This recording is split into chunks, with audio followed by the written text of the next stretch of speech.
Here are the exact phrases native English speakers use every single morning, and most learners never practice them. Welcome to English Conversation Practice.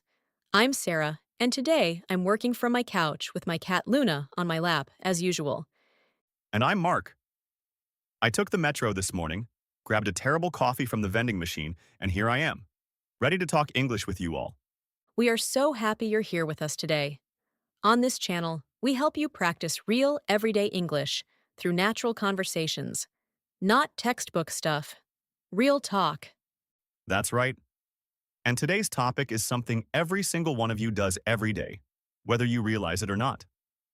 We're talking about your daily routine, from the moment you open your eyes in the morning to the moment you fall asleep at night. This is honestly one of the most useful topics in English because you can use it immediately, today, right after this episode. Exactly. And we're going to walk through the whole day together: morning, work, lunch, evening, bedtime. The full picture. I'm already feeling tired just thinking about it. That's very on brand for you, Mark. It really is.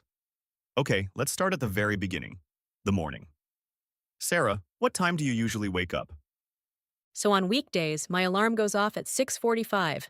But honestly, I don't jump out of bed immediately, Nobody does. That would be insane. right? I lie there for a few minutes. I stretch. I stare at the ceiling and think about whether I actually have to get up. Same. I usually grab my phone and check my messages. I know, it's a terrible habit. Every sleep expert in the world will tell you not to do that. It really is bad for you. The blue light, the stress of seeing notifications first thing. But we're human. We are very human. So I wake up at 7. My alarm is set for 7, but I usually hit snooze once. Just once? Okay, sometimes twice, but never 3 times. That's my rule. 2 snoozes maximum. That's a very specific rule. A man needs boundaries, Sarah. Fair enough. So after the snooze situation is resolved, what's the first thing you actually do when you get out of bed? I make my bed, immediately, before anything else. Oh, interesting. I don't do that until later. Tell me why you do it first. Because it takes 2 minutes, and it makes the whole room look put together. Like, even if the rest of my day is chaos, at least my bed is made. It gives me a sense of control. That's actually really smart. I've heard that making your bed is one of those small habits that sets a positive tone for the whole day. Exactly. It's a tiny win first thing in the morning. And tiny wins matter. I love that. Okay, so bed is made. Then what? Then I go straight to the bathroom. First things first. I brush my teeth. Same. That's non negotiable for me. I cannot do anything else before I brush my teeth. I don't even want to speak to anyone before my teeth are brushed. Ha! Fair. After I brush my teeth, I wash my face. I use cold water. Oh, cold water? Every morning? Every single morning. It's like a reset button, especially on days when I'm really struggling to wake up. That cold splash of water just activates you.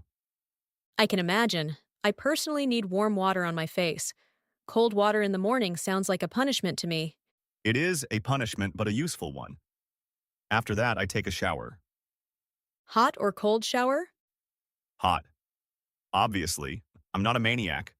The face wash is cold. The shower is hot. Balance. That makes sense. Balance is important. I also take a shower every morning. I cannot skip it. Even on weekends, even when I have nowhere to go, I still take a shower. It's just part of feeling like a functioning person. Absolutely. Okay, so shower done. Now we have to get dressed. What do you wear for work, Sarah? You work from home, so So my situation is a little funny. I technically could wear pajamas all day and no one would know. Luna definitely doesn't care. Luna the cat does not have a dress code. She does not. But I find that getting properly dressed actually helps me feel more productive. So I do get dressed every morning.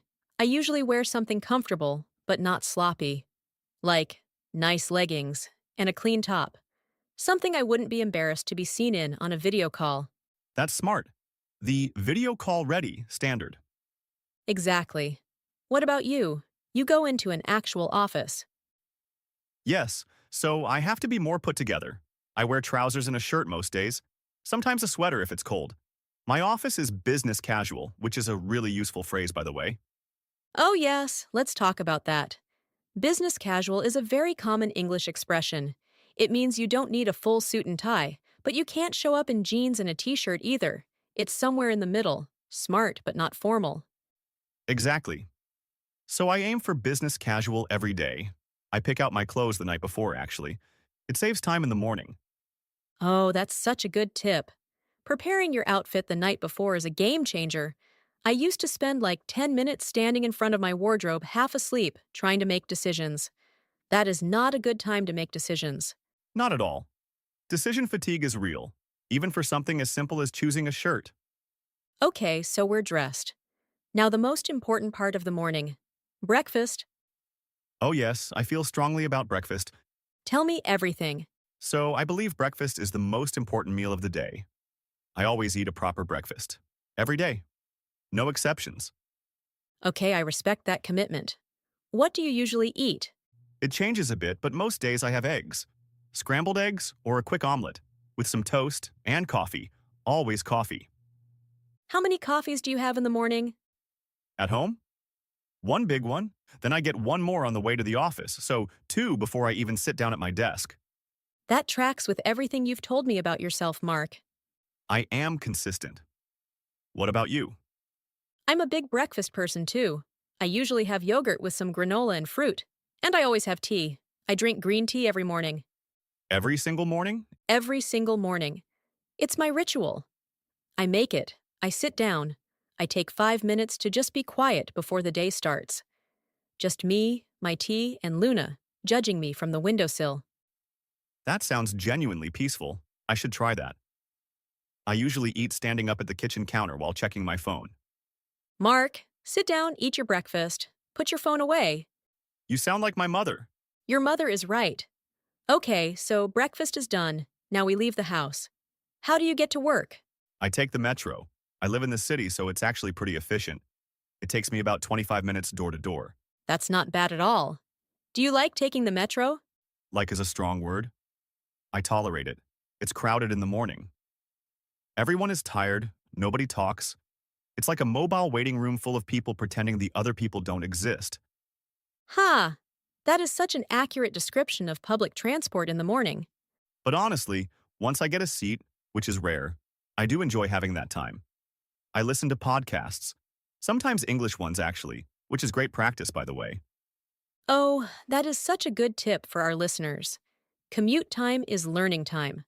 Whether you take the bus, the train, the metro, put on an English podcast, an English audiobook, an English conversation show, you're turning passive time into active learning. Exactly. And it doesn't feel like studying. You're just listening. Your brain absorbs it naturally. Love that. I don't have a commute since I work from home, but I do have what I call a fake commute. A fake commute? What is that? So some people who work from home find it helpful to create a transition between home time and work time. So I take a short walk around the block before I start work. Just 10 or 15 minutes. It helps me mentally shift into work mode. That's brilliant. I never thought about that. So you're telling your brain, okay, walk is happening, work is next. Exactly. It creates a ritual, a signal, and it gets me some fresh air and movement before I sit down at my desk for hours. I might actually try that. On days when I work from home, I just sort of drift from the kitchen to the laptop and suddenly I'm working, and I don't even know when it started. Right. There's no clear beginning, which can make it hard to also have a clear ending later. That's a really good point. Okay, so you've done your fake commute. You sit down at your desk. What does your morning at work look like? So first, I open my laptop and I check my emails. I try to only spend about 15 minutes on emails first thing. I don't want to get sucked into my inbox for an hour. That's a good strategy. I do the same. I check what's urgent and I flag the rest for later. Then I look at my task list for the day. I use a simple app, nothing fancy. I write down the 3 or 4 most important things I need to do that day. Just 3 or 4? I know it sounds like not enough, but there's actually research on this.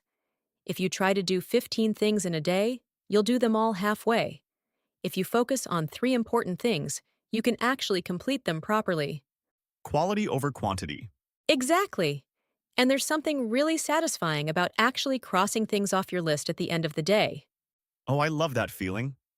Okay, what kind of work do you do? For the listeners who don't know, I'm a freelance content writer, so I write articles, website copy, social media content, all sorts of things, mostly in English. which is very on topic for an English learning channel. Very meta, yes. What about you? I work in project management, so my job involves a lot of coordination, talking to different teams, making sure everyone knows what they're working on, keeping things on schedule. That sounds like a lot of communication. So much communication. Emails, meetings, calls, messages. I spend a significant portion of my day talking to people. And in English? Often, yes. My company is international, so a lot of our internal communication is in English, which is actually part of why I'm passionate about this podcast. I know firsthand how important it is to feel comfortable and confident in English, especially in a professional setting. That is such a real and relatable point. A lot of our listeners are people who need English for work. And that professional English, meetings, emails, talking to colleagues, that's a whole specific skill set. It really is, and it takes practice, which is why we do what we do. Okay, so we've made it to midday. Let's talk about lunch. What time do you usually have lunch? Usually around 12:30 or 1. It depends on my morning. If I've had a lot of meetings in the morning, I sometimes push lunch later. I usually eat lunch at 1. I find that if I eat too early, I'm hungry again by 3 o'clock, and then I start raiding my kitchen looking for snacks. Huh, the 3 o'clock snack attack is real. It is so real. Okay, what do you usually eat for lunch? It depends on whether I'm in the office or working from home. In the office, I usually go out to grab something. There's a good sandwich place near my office, or sometimes my colleagues and I go to a restaurant nearby. Oh, nice. Colleagues. That's a great word. Let's actually mention that one. Colleagues means the people you work with. It's a more professional word than work friends. So, in a work context, you'd say I had lunch with my colleagues. You wouldn't usually say I had lunch with my work friends in a formal conversation. Exactly. It's a word that signals professionalism. My colleagues and I grabbed lunch. My colleagues and I had a meeting. Very common in professional English. And what do you talk about at lunch with your colleagues? Everything and nothing. Sometimes work stuff. But honestly, we try to avoid talking about work at lunch. It's a mental break. We talk about the weekend, about sports, about shows we're watching. That's healthy. You need that separation. What about you? What do you do for lunch? Working from home, my lunch situation is a little more casual. I usually make something simple, a big salad or some soup or leftovers from the night before. Leftovers. There's a useful word. Yes! Leftovers are the food that remains after a meal. So if I make pasta for dinner on Monday, the pasta I eat on Tuesday for lunch is leftovers. It's a very normal thing and a very common English word. I eat leftovers all the time. It's efficient. Extremely efficient and cheap. Okay, let's talk about the afternoon. After lunch, how do you usually feel? Honestly, a little sleepy, especially after a big lunch. The post-lunch slump is a real thing. There's actually a name for it. It's sometimes called the afternoon dip or the post-lunch dip. Your body is digesting and your energy naturally drops. Every day at around 2 o'clock, I feel like I need a nap. Do you ever nap? In the office? Definitely not. But on days I work from home, sometimes I'll close my eyes for 10 or 15 minutes. A power nap. Oh, I love a power nap. A power nap is a short sleep, usually between 10 and 20 minutes, just enough to refresh your brain without making you groggy. Groggy is such a perfect word for that feeling. It really is. Groggy means that heavy, foggy feeling you get when you've slept too much or too deeply during the day. You feel worse than before you napped. That happens to me when I accidentally nap for an hour. I wake up confused about what year it is. Ha! Yes. The danger nap. Okay, so afternoon. What are you working on in the afternoon? Usually my afternoon is for deeper work. Writing, research, editing. Things that require concentration. For me, the afternoon is usually more meetings and follow ups, things I need to check in on from the morning. And what time do you finish work? Officially at 6. But honestly, it's often a bit later. Project management doesn't always respect office hours. Oh, I feel that. Working from home, I have to be quite strict with myself about finishing. Because when your office is also your home, it's really easy to just keep going. You think, oh, I'll just do this one more thing, and suddenly it's 8 p.m. That's a real risk of remote work. The lack of hard boundaries. So I set an alarm at 5:30.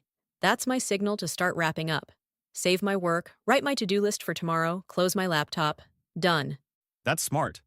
Creating an artificial end to the day. And then, the best moment of the whole day. Oh, what's that? Changing clothes, taking off your work clothes and putting on something comfortable. Oh, yes. That is a ritual. That is sacred. It is sacred. The moment I change into my comfortable clothes, my brain registers. Work is over. You are off duty. You can relax. I do the same thing. The second I get home, before I do anything else, I change.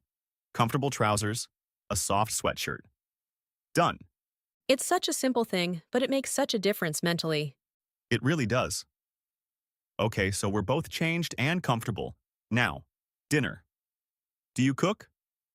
I do cook. I actually really enjoy cooking. I find it relaxing after a day of staring at a screen.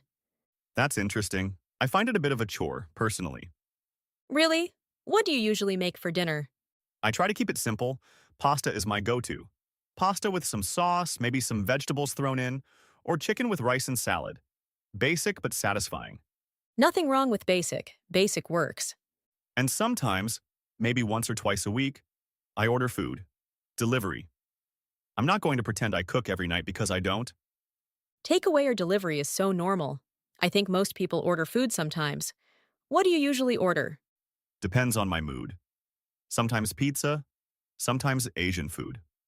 Thai or Japanese. Oh, Thai food. Good choice. I cook most nights, but I also have my one delivery night per week. Friday night is my treat night. I order something nice, and I eat it on the sofa, watching something. That sounds like a perfect Friday night, honestly. It really is. Okay, so dinner is done. Dishes are washed. Do you wash up immediately or do you leave it? I wash up immediately. I cannot leave dirty dishes in the sink. It bothers me. Same, actually. I'm not generally a very tidy person, but dirty dishes specifically, I can't handle it. There's something about a clean kitchen at the end of the evening. It makes the whole home feel settled. Agreed. Okay, so kitchen is clean, evening time. What do you do to relax? So it really depends on the day and on my energy level.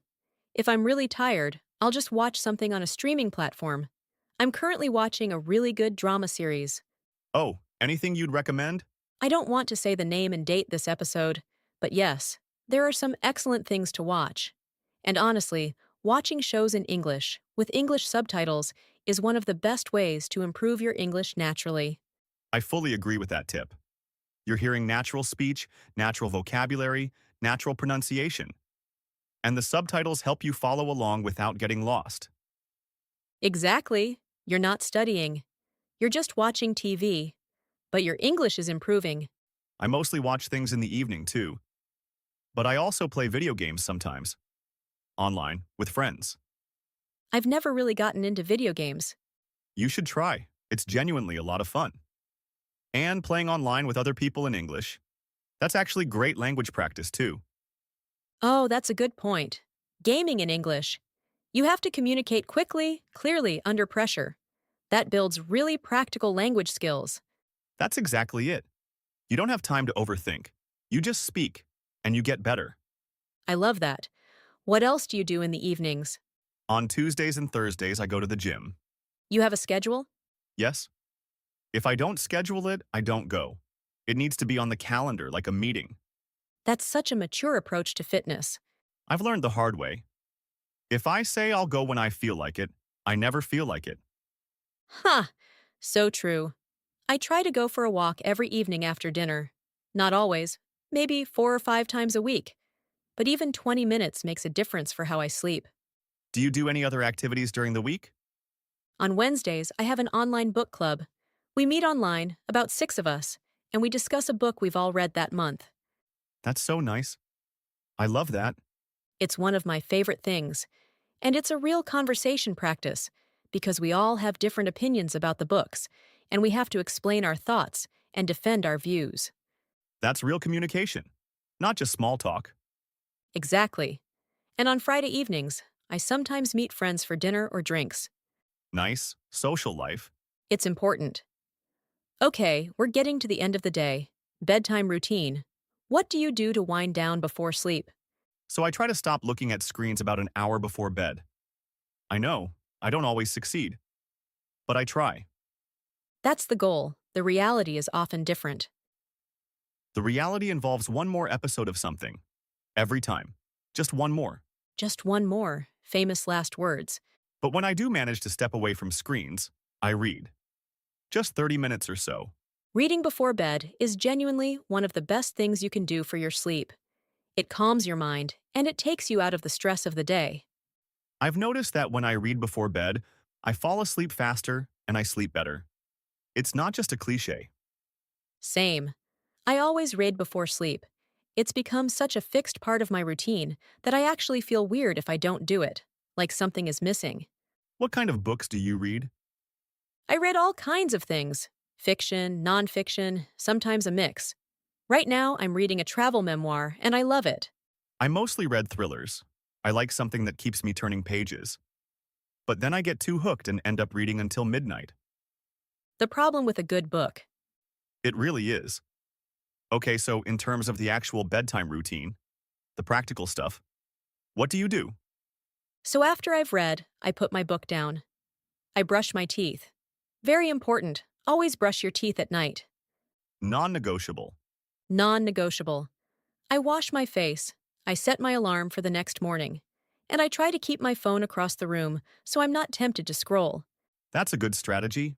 Out of reach means out of mind. What time do you usually fall asleep? Ideally, 10:30 or 11. I need about 8 hours to feel good. When I get less than 7 hours, I'm noticeably slower the next day. My brain just doesn't work as well. I usually fall asleep around 11 too. I need a solid 7 to 8 hours. And I'm not one of those people who can function on 5 hours of sleep. Those people are either lying or suffering. Ha! Probably both. So that's our full day, morning to night. It really is a full day when you lay it all out like that. It is. And every day is a little different. Some days you have more energy. Some days you're dragging. Some days everything goes smoothly. Some days nothing goes right. But the routine holds. The routine is the anchor. Oh, I like that. The routine is the anchor. Even on a hard day, you still wake up. You still make your coffee. You still do your work. You still come home and change your clothes. The structure is there. And that structure actually makes difficult days easier to get through. 100%. Okay, we always like to go over some of the most useful words and phrases from our conversation. Let's do a quick vocabulary section. Yes, let's do it. I love this part. Okay, first word, usually. We use this word constantly throughout our conversation. Usually is such a fundamental word for talking about routines. It means something you do most of the time. Your normal habit. I usually wake up at 7. I usually take the metro, And it's softer than always. Always means 100% of the time. Usually means most of the time. Sometimes things are different. which is honest, because routines are never 100% perfect. Exactly. The next phrase. After that. We use this constantly to link our activities together. After that is a connector. It moves the story forward. I brush my teeth. After that, I wash my face. After that, I take a shower. It creates flow. That was a great conversation today, Mark. It really was. We covered the whole day from start to finish. And we hope you feel more confident now about describing your own daily routine in English. Remember the key words. Usually, after that, colleagues, relax, get dressed, take, finish.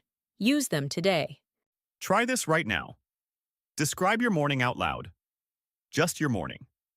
In English. Even just 3 sentences. That's how it starts. And our question of the day: what is the best part of your daily routine and why? Leave your answer in the comments. One sentence is enough. We read every single one. We do. Every comment matters to us. Thank you so much for spending this time with us today. We really appreciate that you chose to practice your English with us. Remember, mistakes are normal. Speak out loud. Repeat the phrases. Be patient with yourself. If you enjoyed this episode, please like it, subscribe, and share it with a friend who is working on their English. Keep practicing, keep learning, and take good care of yourselves. See you next time on English Conversation Practice. Goodbye, everyone. Bye, everyone.